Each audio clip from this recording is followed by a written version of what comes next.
General Bondi, do you agree that leaking that opinion was a criminal act? Senator, I can't discuss anything regarding that matter. That should answer your question. I will welcome Senator Kennedy providing color commentary throughout my question. I will be happy to.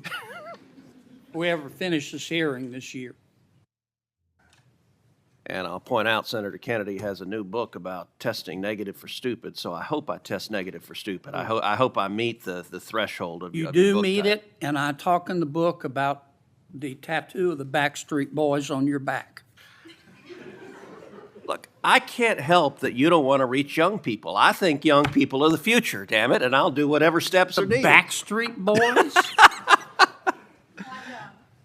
That would be on Vice President Vance's playlist, I heard, that got hacked. General Bondi, welcome. I apologize for injecting you in the middle of Senator Kennedy's antics. We can't help him. Thank you for the job you're doing. You are doing a tremendous job keeping this country safe. And our families are safer because you were on that wall. Our families are safer because you are returning the Department of Justice to its core function, which is enforcing the law and locking up bad guys. We saw for 4 years, under the Biden administration, we saw the Department of Justice politicized and weaponized, and we saw them refuse to do their core function. More than 12 million illegal aliens flooded into this country, and the Biden Justice Department seemed to think its job was letting murderers and gangbangers and rapists go. And the results in just a few months that you've been able to produce are tremendous. Arrests of violent criminals are up 125% since the Biden administration. Fentanyl trafficking prosecutions have risen 42% since fiscal year 2023. DOJ has coordinated with DHS to remove over 220,000 criminal illegal aliens this year alone. Under your leadership as Attorney General, you have helped rescue 4,000 children from predators and helped arrest 1,300 child predators and 285 human traffickers. In my home state of Texas, Operation Soteria Shield resulted in the rescue of 109 children. Thank you, Attorney General Bondi. Texans are safer because you are serving. Americans are safer because you are serving. You have a big task cleaning up the messes of the Biden DOJ. One of the most egregious failures of the Biden Justice Department was its refusal to protect judges and Supreme Court justices. As you know, in May of 2022, an unknown individual leaked to Politico the draft of the Supreme Court's decision in Dobbs versus Jackson Women's Health Organization, the opinion that finally overturned Roe versus Wade. That leak was a crime. It was a theft of government property under 18 U.S.C. Section 641, and it was an unauthorized disclosure of confidential information under 18 U.S.C. Section 1905. General Bondi, do you agree that leaking that opinion was a criminal act? Senator, I can't discuss anything regarding that matter. That should answer your question. Well, I will say this. The leak occurred in 2022, so the 5-year statute of limitations has not expired. And I'm going to ask you, if it is not happening already, to direct the FBI to investigate and find the leaker. The leaker has not been exposed, the leaker has not been identified, and the FBI has far greater investigatory tools at its disposal than does the Marshal Service. And when it comes to defending the rule of law, when it comes to the integrity of our court system, having partisan law clerks, and I believe in all likelihood it is a law clerk who leaked it, leaking opinions designed to try to pressure the court politically is a gross subversion of the integrity of the court. And so I would ask you as Attorney General to direct the FBI to use every resource possible to investigate, to find the leaker, and when you identify the leaker, to prosecute the leaker for that criminal conduct. Thank you, Senator Cruz. All right, I want to turn, secondly, after that decision was leaked. I believe the leak was part of a broader effort to intimidate and to threaten and harass justices into trying to get them to change their decision. And we saw mobs assemble outside the homes of multiple justices. Do you agree, General, that the mobs that came outside the homes of justices were there to intimidate the court and to try to influence the justice's decision? 100%. Well, as you know, federal law, in particular 18 U.S.C. Section 1507, makes it a crime to picket or parade outside a judge's home, quote, with the intent of influencing that judge's decision. That statute is crystal clear. And I will point out, these protests happened in 2022. So just like the leak, the 5-year statute of limitations has not expired on these protests.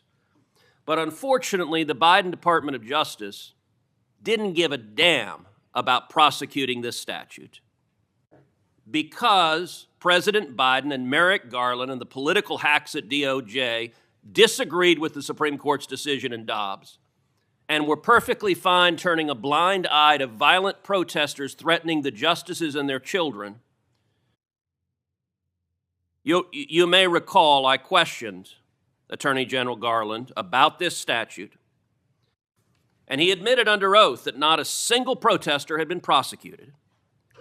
And he blamed the Marshals Service. He said the problem was the Marshals, quote, didn't make arrests.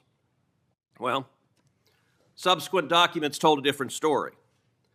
Internal training materials obtained reveals that the Marshals were explicitly instructed not to arrest protesters under Section 1507. So the reason there was no arrest is because a political decision was made that we like what the protesters are protesting for, and we, the Department of Justice, are not going to protect the safety of justices. We're going to allow them to be victims of an intimidation and threatening campaign. Just as I asked you with regard to the Dobbs opinion, I would ask you to direct the FBI to review the footage of these protests, to review the evidence that exists in terms of who engaged in it, and will you commit that anyone who you can prove violated 18 U.S.C. Section 1507 will face consequences and face prosecution?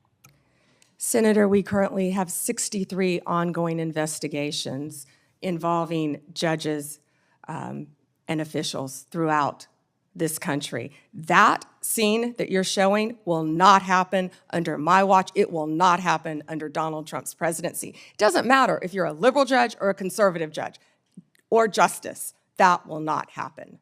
Amen. And that point that General Bondi made is very important. I would be equally outraged if you had nuts in front of the liberal justices. I'd say arrest them and throw them in jail. Violence is unacceptable, regardless of whether I agree or disagree with your politics. And violence, particularly fueled by rhetoric by irresponsible politicians, violence can result. And tragically, it resulted in one deranged individual traveling from California to Maryland with the intention of murdering Justice Brett Kavanaugh. As you know well, this deranged individual was arrested outside the justice's house. He was arrested with a kill kit. He was arrested with a gun, with handcuffs, with duct tape, with zip ties, and with the intention of murdering Justice Kavanaugh, very possibly murdering Justice Kavanaugh's wife and 2 daughters, and potentially murdering 2 other Supreme Court justices. Senator Ronald. As you know, just this week, a left-wing Biden-appointed judge sentenced this attempted murderer, this attempted assassin, to just 8 years. The Department of Justice asked for 30 years. That's right. And that judge downward departed by 22 years. Why? because this left-wing judge said that the attempted murderer was transgender. And because he identifies as transgender, apparently it's okay to try to kill a Supreme Court justice if your politics are sufficiently woke. Now, I know you have said the Department of Justice is going to appeal, and you absolutely should. I called this week, I believe this judge should be impeached because the judge has demonstrated she is completely unfit to be a federal judge. And what is your view of the justice of this sentence of just 8 years for the attempted murder of a Supreme Court justice? I was speaking with our prosecutor, Ms. Mal, who did an incredible job on this case. She did an incredible job. And yet, this judge gave 8 years. And the judge also would not refer to the defendant by his biological name, referred to him by the pronouns, and was concerned about the treatment that this individual would get regarding a sex change while in prison. And we are appealing that sentence. I immediately said we are appealing that sentence. Thank you. But my prosecutors did an incredible job on that case. And the judge wanted to put him in a women's prison. Before Senator... Not going to happen, excuse me, I'm sorry, Chairman. That's not going to happen in the Bureau of Prisons now. Before Senator... Senator Ted Cruz opened his remarks with jokes and theatrics, a familiar pattern meant to soften what would quickly turn into a partisan attack on the Biden administration. What followed was less about facts and more about narrative building. Cruz praised Pam Bondi as if she were single-handedly saving America, claiming crime surged only under President Biden and magically improved in the past few months. From a Democratic viewpoint, this framing is misleading. National crime trends, including violent crime and border apprehensions, are driven by complex forces, and many of the improvements Cruz boasts about began before the administration changed. But Cruz pushes the talking point anyway, treating Bondi's political appointments and selective statistics as proof of a partisan storyline.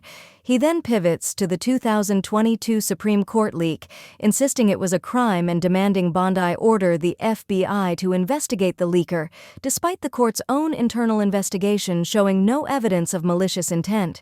Bondi refuses to comment, but Cruz continues using the leak as a political weapon, suggesting partisan law clerks were trying to pressure the court, a claim never supported by evidence. From the Democratic perspective, this moment is part of a broader Republican effort to leverage the Dobbs decision for political outrage rather than accountability, especially considering Republicans repeatedly blocked bipartisan efforts to protect judicial security long before Dobbs. Cruz next fixates on protests outside the homes of Supreme Court justices.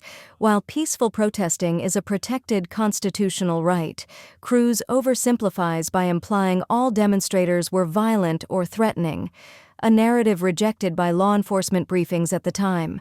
He blames the Biden administration for refusing to prosecute, ignoring the fact that U.S. Marshals did not make arrests because they judged the protests to be nonviolent and legally protected. Yet Cruz insists this was deliberate political sabotage. He then uses the tragic case of the individual arrested outside Justice Kavanaugh's home as a political cudgel.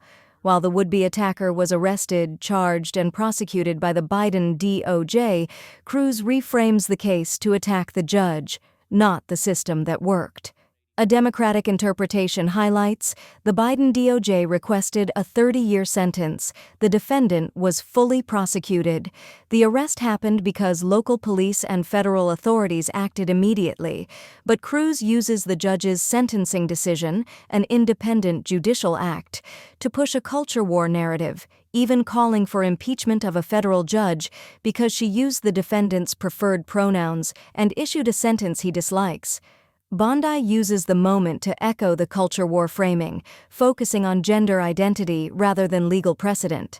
She vows to appeal the sentence, aligning with Cruz's political tone rather than a neutral legal analysis.